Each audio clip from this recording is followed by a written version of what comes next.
Hey, welcome in. I'm just another Chris, and today we're gonna be talking about the Yashica-D. Oh yeah, this is pretty cool. So, quick backstory is that I've never shot film ever, ever.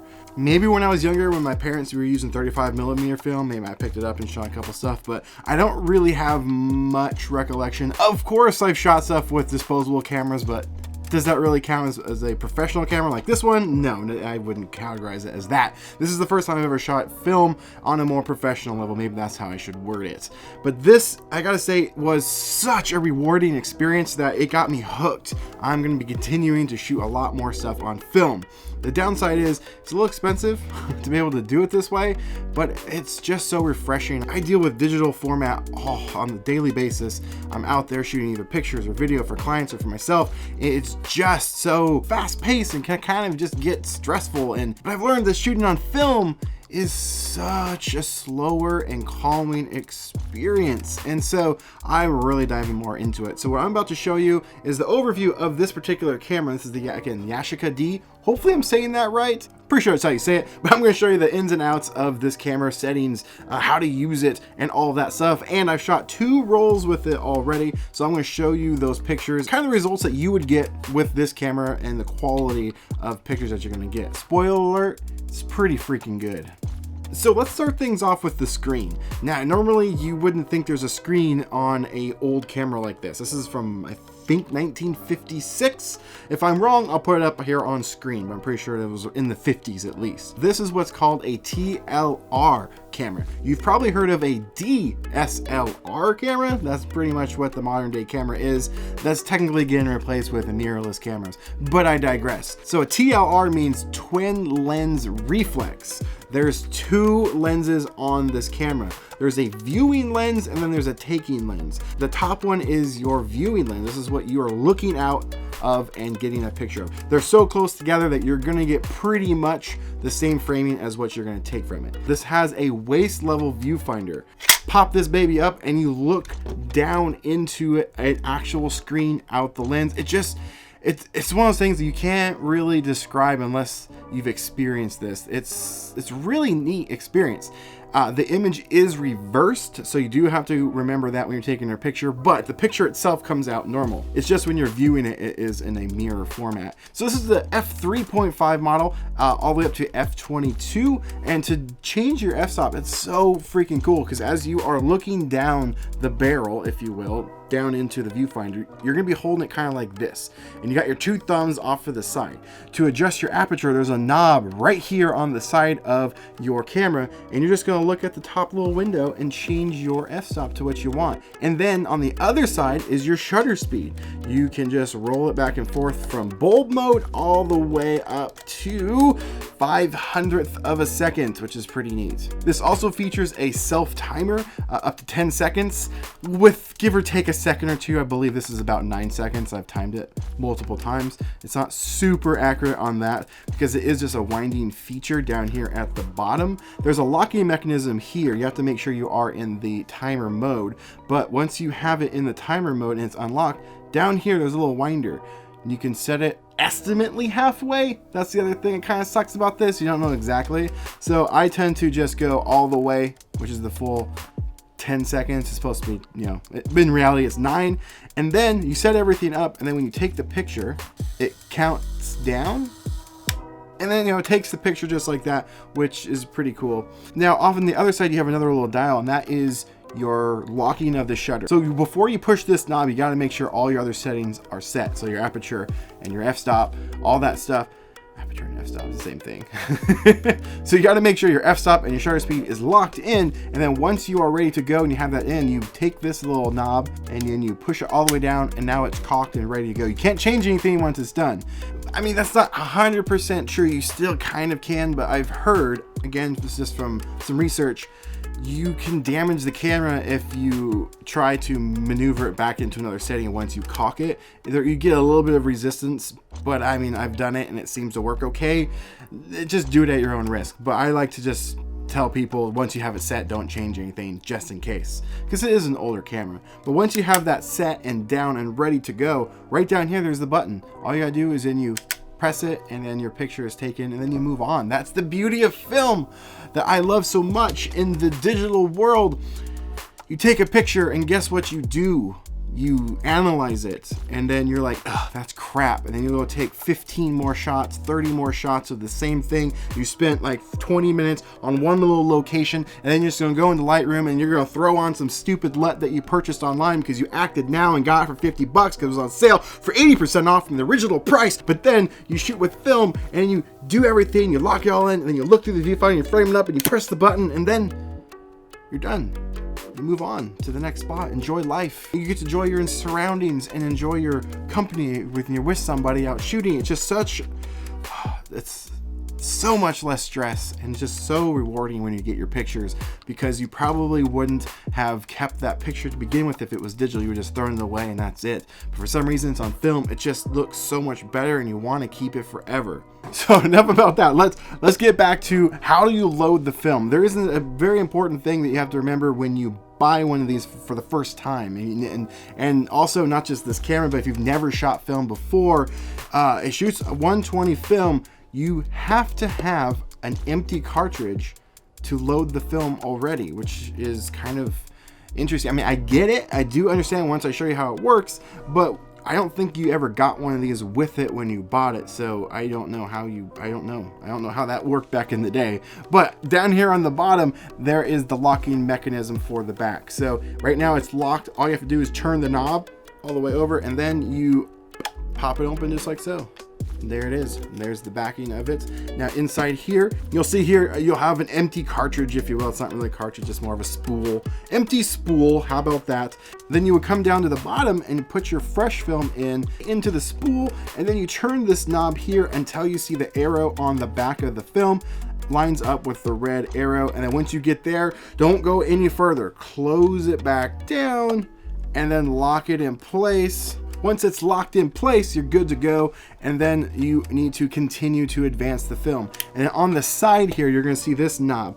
This knob is your film roll advancement knob, majigger thing, whatever you want to call it. You're going to turn this until you get to the point where your little view counter is set and it stops churning. And then that is it. You're ready to start shooting. The only thing you have to do in addition to that once you're starting to shooting is obviously focus your image. So when you're looking down the viewfinder here, this knob right here is your focusing. You just turn it until it's in focus. As you can see on the front, it just moves back and forth to get your subject in frame. It's a pretty neat little concept. It's all mechanical, which is, I think, very, very cool. There's no need for batteries, nothing like that. Super cool. Couple other cool features I want to go over. It has a cold shoe mount on the side. You can add a handle, and I believe you can actually add a remote trigger on the other side of that as well. And then another thing on the front of it over here, on the shutter button, you can unscrew this little knob here, and then you can put in a remote trigger. So if you want to take a long exposure, you can do just that. Lastly, in the viewfinder, as you're looking down the viewfinder here, you'll notice it can be a little bit difficult to see some things. So right here on the front, you can press that in and it activates another little viewfinder magnifying glass, and you can look through that and it zooms everything in. So it's super, super handy for that. There's also another option that you can do where you can press this all the way in and it will lock in place, and you can do like this free framing, if you will. I guess it was used a lot for back in the day for like sporting events or things with like high motion. You can kind of get an idea here and just quickly take your shot without having to worry about it. But I have never used that feature ever, so there you go. I mean, it has a threading for a tripod mount at the bottom, but pretty much every camera ever made practically has one of those. Only a few. The original SX70 actually didn't have one. Fun fact, the Polaroid didn't have one. But anyway, that's enough about that. Let's see some photos of what this guy has taken. Or if you want to look at it, is my very first film of 120 ever taken. So this picture is the very first photo I have ever taken with 120 film. It's not that great, not that special, but here it is. It's special to me because this is the first photo I ever taken. I think it's pretty neat. But let's move on to some actual decent photos. I went down to the waterfront over by downtown Vancouver, Washington, and took some pictures of the building and actually the construction that they're doing, because they're still adding it. I'm really liking this. Another thing I probably should have mentioned is the film that I'm using for this. So the film that I decided to use for this is Fujifilm, and it is the 400 ASA or ISO. That's how ASA and ISO, same thing. You can get some really, really sharp, clean, amazing looking pictures out of this camera, especially if it's like from the 1950s. It's so cool. I just think this photo should be like the next Black Keys album cover. If not the Black Keys, just some other band. I don't know, I have no idea why. But this just seems like it's like some musician's band cover. If you guys want to use it, let me know. I'll be happy to sell it to you. So you can only really show off so much of the camera's capabilities, because a lot of this is just the film quality, depending on which one you're using. So really the only things we can gauge off of the type of quality of the camera is like sharpness, maybe some vignetting, things like that. And pretty much all the rest of it is going to come down to the type of film that you're using. And again, I was using the Fujifilm. I think both of them did an extremely good job. I take a picture of this sign so much. It's become a staple of my channel, pretty much, and a staple of me. Every time I do a camera test of any kind, I go there and I take a picture of this. I guess it's a great way to have something that's consistent that I can take pictures of and compare them to. And so yeah, I've done it with Polaroid cameras, I've done it with Instax cameras, now film, 35mm film, video coming soon on that. Found a camera for 10 bucks at a thrift store. Coming soon. Yeah, and plus it's just one of my favorite Mexican restaurants in town. Super good. Not a sponsor, but you could be. This is just user error. I did this a couple of times. Yeah, I've done a couple of double exposures. And how did I do that? Well, that's because I forgot to advance the knob on the side of the camera to advance the film. So yeah, I remember how to do that. But it's kind of cool. It's not too bad looking. Kind of adds, artistic flair. Now you may notice all the pictures that come out of this is square. Did I choose to do that? Did I make these so where they'd be able to be posted on Instagram? No, this camera reproduces square images. So if you don't like that, then maybe this isn't for you. But this is a 6x6 camera. And how many pictures can you get on a roll of film with this one? Typically 120 film, depending on what you're using. 120 film is medium format. Anywhere from 8, sometimes even less. Like there's a camera that takes 2 pictures. Yeah, 2 pictures. All the way up to, I think the maximum you can get is 16 pictures. If I remember correctly, maybe 18, somewhere in that range. But this camera, you can get 12 photos. 12 photos to a roll. And yeah, it can get expensive for those 12 photos. A box of 5 rolls of film from B&H will run you about 35 bucks, $40. Yeah.